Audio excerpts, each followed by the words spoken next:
Police થયા પછી કોઈ ખુલાસો તમે કરવાના છો? શું હશે અત્યારે કઈ કેવું છે આપને? અત્યારે મહેરબાની. ઓકે, કેટલો સમયથી પોલીસ તમારે ત્યાં છે? બહુ તપાસમાં કેવો પોલીસનું વર્તન છે તમારી સાથે? પરેશભાઈ, આયુર્વેદિક જે દવા મળી આવી કાયદેસર છે કે ગેરકાયદેસર? કાયદેસર કે ગેરકાયદેસર? ખાલી એટલું જાણવું છે, વધારે કાયદેસર કે ગેરકાયદેસર? આપણી પાસે લાયસન્સો છે, સાચા છે. આમાં તમારા પરિવારને પણ ઇન્વોલ્વ કરવામાં આવે છે તપાસમાં, તમારા પત્નીનું નામ આવે છે. પરેશભાઈ, એટલું કયો શેની દવા આપતા હતા એટલું ખાલી કયો. પરેશભાઈ, અત્યારે એવું ચાલી રહ્યું છે એવી માહિતી આવી રહી છે કે કિડનીના દર્દીઓને આપ ડાયાલિસિસ વગર સારવાર આપવાની દવા આપતા હતા. તો આ દવા કઈ હતી ને કઈ રીતના સારવાર કરવામાં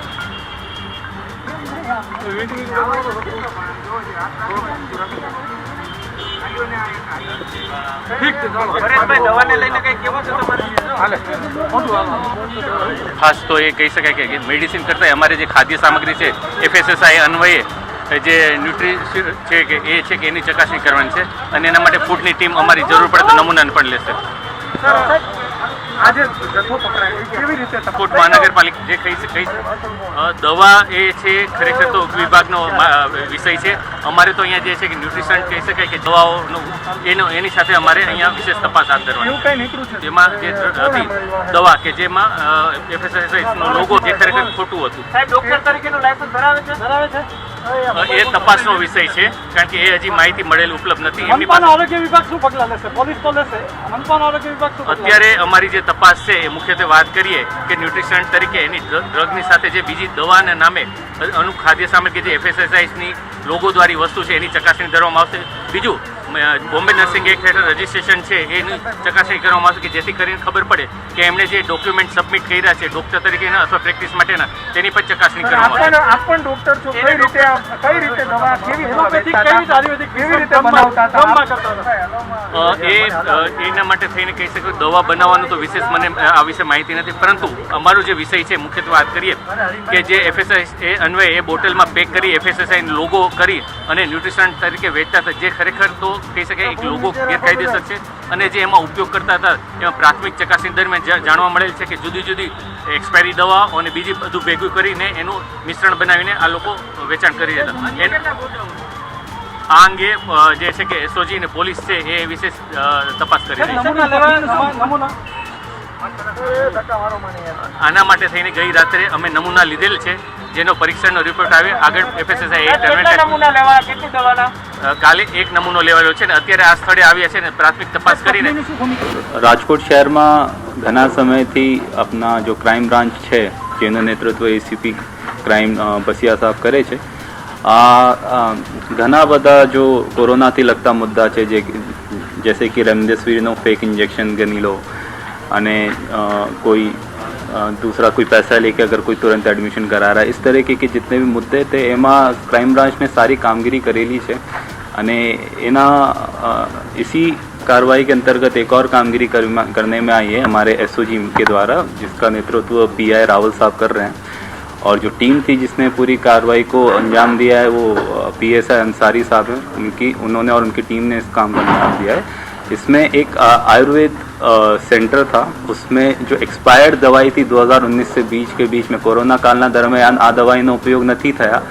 આ કારણથી એમનો પેકેજિંગ બદલીને એની એક્સપાયરી ડેટ બદલીને 2021 થી 23 સુધી एक्सपायरी डेट का जो पैकेट था वो उसका पैकेजिंग बदल के एक कौभांड था उसका पर्दाफाश किया है, जिसमें टोटल मुद्दा माल जो एक्सपायर्ड दवाई का था 21 लाख से ऊपर का था. इसको कब्जा करने में आया है. इसमें जो फरियादी है ये ब्रजराज कंपनी है, जिसका FSSAI का जो सर्टिफिकेशन था वो इस पैकेजिंग में यूज़ हो रहा था. तो इसमें इसी के अंतर्गत फॉर्जरी की कलम 465, 467, 272, 274, 275, 123 और 34 IPC के कलम के अंतर्गत एक गुनाह दाखिल करने में आया है. इसमें जो मुख्य आरोपी है वो है डॉक्टर परेश हरीलाल, जो जिसने अपना नाम भी गैजेट में बदली ने अपना पोताना नाम आगळ डॉक्टर लखेला है. आ डॉक्टर नहीं, आ साध्वी સુધી બનેલા છે અને એનું નામ કેવી રીતે ડૉક્ટર બદલાવવામાં આવે છે એની ખરાઈ પણ અત્યારે ચાલી રહી છે.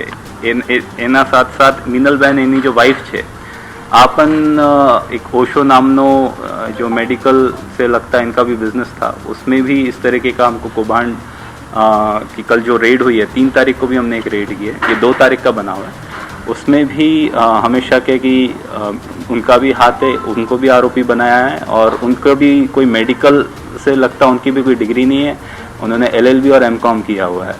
तो इसी के साथ साथ इन्होंने एक नई दुकान भी शुरू की थी अपने जो ए डिवीज़न बस स्टैंड के ऊपर 3 नई दुकान चालू करने में आई थी, उसकी भी परमिशन इन्होंने मांगी थी जो अब तक इनको RMC से मिली नहीं थी. उसके बावजूद उन्होंने अपनी जो क्लिनिक थी वो शुरू कर दी थी. इस तरीके का पूरा बनाव है.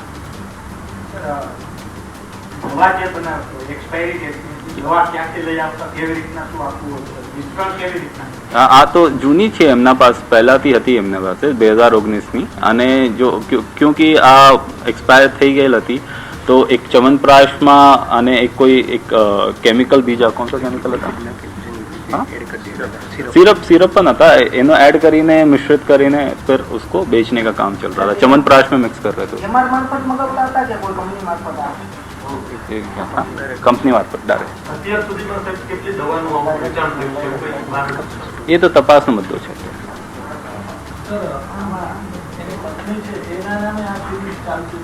नहीं बीजा बिजनेस है ओशो नामनो. ये प्रिंस जो है इसने स्टिकर बनाया था जो FSSAI वाला था ना, जो मैं बता रहा था, जो पैकेजिंग में जो गलत यूज हुआ है वो ये मैन्युफैक्चरिंग उसकी ये कर रहा है. हाँ, टॉनिक सिरप तो जो वो स्टेमिना बढ़ावा वाला वो वाला उस तरीके का है. अड्डार से चल रहा था जो हमारी प्राथमिक बात नहीं है. अब ये पूरा तपास का मैटर है कि कब से था, कितना इसने बेचान किया है, कितने लोगों को सारवार दिया है.